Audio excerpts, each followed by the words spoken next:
तो parts of speech, एक ऐसा टॉपिक जो इंटरव्यू में तो काम आता ही है, हमारी रोज की बातचीत के लिए भी बहुत जरूरी है। चलिए आज इसे एक बिल्कुल नए और मजेदार तरीके से समझते हैं। अच्छा, सच बताइएगा, हम में से कितने लोगों को स्कूल में ग्रामर के नियम रटना बड़ा बोरिंग लगता था, है ना? मतलब ऐसा लगता था कि यार ये सब असल जिंदगी में कहाँ काम आने वाला है। पर यहाँ हम इसी सोच को बदलने वाले हैं। हम इसे स्कूल की किताबों की तरह नहीं पढ़ेंगे, बल्कि इंटरव्यू के हिसाब से सीखेंगे, एकदम प्रैक्टिकल, टू द पॉइंट, और ऐसा कि आसानी से याद रह जाए। और इसे आसान बनाने के लिए मेरे पास एक बहुत ही कमाल का आइडिया है।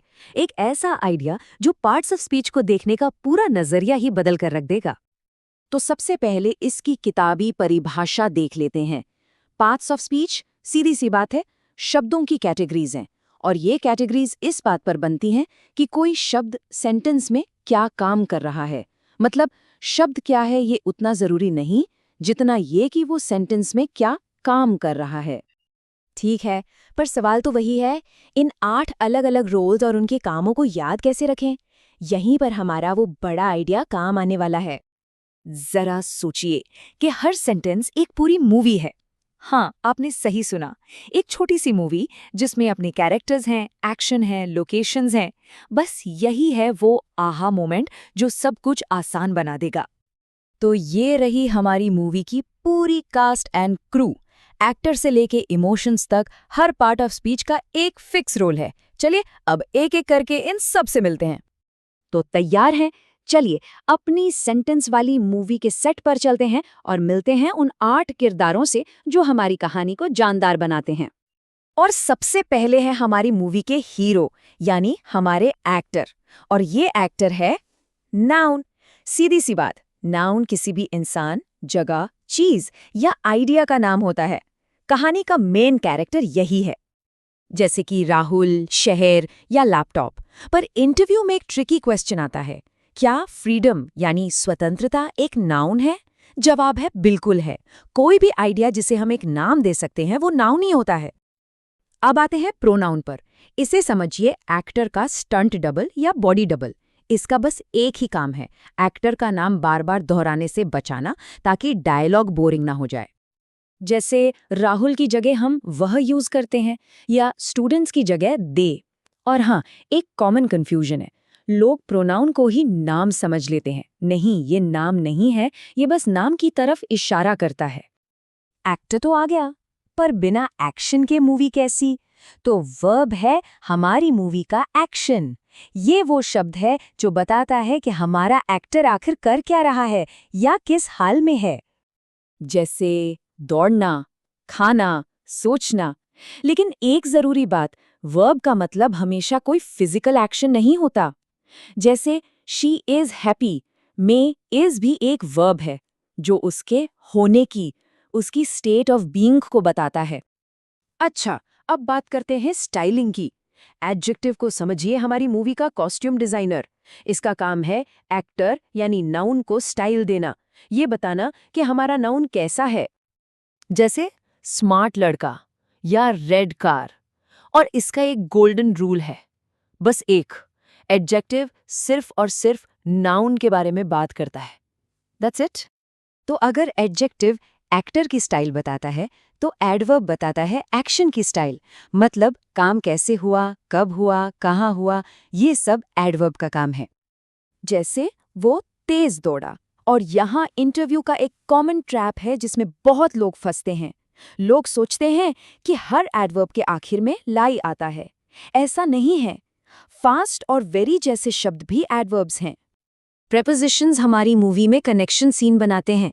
ये एक नाउन का दूसरे नाउन से रिश्ता बताते हैं, ज्यादातर लोकेशन के बारे में। इसे समझने का एक बहुत ही मजेदार तरीका है। बस एक बिल्ली और एक बक्से के बारे में सोचिए। मान लीजिए बिल्ली बक्से के अंदर है, अब बिल्ली बक्से के ऊपर आ गई, और आखिर में बिल्ली बक्से के नीचे है। ये जो शब्द है अंदर, ऊपर, नीचे, यही तो प्रेपोजिशंस है। ये बिल्ली और बक्से का रिश्ता बता रहे हैं। देखा कितना सिंपल है। अब आते हैं कंजंक्शंस पर। ये हमारी मूवी के एडिटर हैं। इनका काम है अलग अलग शब्दों या सीन्स को, मतलब सेंटेंसेस को जोड़कर एक पूरी कहानी बनाना। और इंटरव्यू के लिए इन्हें याद रखने की एक सुपर ट्रिक है। बस एक शब्द याद रखना है, फैन बॉयज। यानी फॉर, एंड, नॉर, बट, और, येट, सो, ये सबसे कॉमन कंजंक्शंस हैं और फैन बॉयज वाला ये शॉर्टकट इन्हें याद रखना बच्चों का खेल बना देता है। और अब हमारी मूवी का आखिरी किरदार, इंटरजेक्शंस। इन्हें आप मूवी का बैकग्राउंड म्यूजिक या सडन साउंड इफेक्ट समझ सकते हैं। ये वो शब्द हैं जो अचानक वाली फीलिंग्स, इमोशंस को दिखाते हैं। जैसे वाओ, ओह, उप्स, हे। ये छोटे छोटे शब्द सेंटेंस में एकदम से जान डाल देते हैं। तो हमारी पूरी कास्ट और क्रू से मुलाकात हो चुकी है।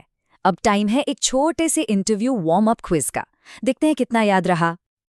Wow, he quickly finished the difficult task. यानी वाओ, उसमें जल्दी से मुश्किल काम पूरा कर लिया। जरा सोचिए इसमें हर शब्द का क्या रोल है। चलिए ब्रेक डाउन करते हैं। वाओ, ये तो सडन इमोशन है, तो ये हुआ इंटरजेक्शन। ही यानी उसने, ये नाउन की जगह पर आया, तो ये है प्रोनाउन। क्विकली यानी जल्दी से, ये एक्शन का तरीका बता रहा है, तो ये हुआ एडवर्ब। फिनिश्ड यानी पूरा कर लिया, ये तो मेन एक्शन है, तो ये है वर्ब। डिफिकल्ट यानी मुश्किल, ये काम के बारे में बता रहा है, तो ये हुआ एडजेक्टिव। और आखिर में टास्क यानी काम, ये एक चीज है, तो ये है नाउन। देखा, सब मिलकर कैसे एक पूरी कहानी बना रहे हैं। और अब आता है सबसे जरूरी नंबर 1 रूल।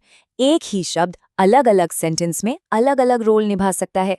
जैसे आई रन डेली में रन एक एक्शन है, तो वो वर्ब है, लेकिन I went for a run में रन एक एक्टिविटी का नाम है, तो वो नाउन बन गया। तो हमेशा याद रखिए, शब्द को नहीं, उसके काम को देखिए। तो अब अगर कोई इंटरव्यू में पूछ ले कि पार्ट्स ऑफ स्पीच क्या होते हैं, तो आपके पास एक एकदम क्लियर, छोटा और स्मार्ट जवाब होना चाहिए। आप कह सकते हैं पार्ट्स ऑफ स्पीच शब्दों की कैटेगरीज हैं जो इस बात पर तय होती हैं कि वो सेंटेंस में क्या काम कर रहे हैं। जैसे नाम बताना, एक्शन दिखाना, कुछ डिस्क्राइब करना, कनेक्शन बनाना या फिर कोई इमोशन दिखाना। बस छोटा, क्लियर और इम्प्रेसिव। तो सब कुछ क्लियर हो गया है ना? लेकिन जाने से पहले एक सवाल। अगर नाउन हमारी मूवी का एक्टर है और वर्ब एक्शन, तो फिर इस सेंटेंस वाली मूवी का डायरेक्टर कौन है? सोचिएगा जरूर।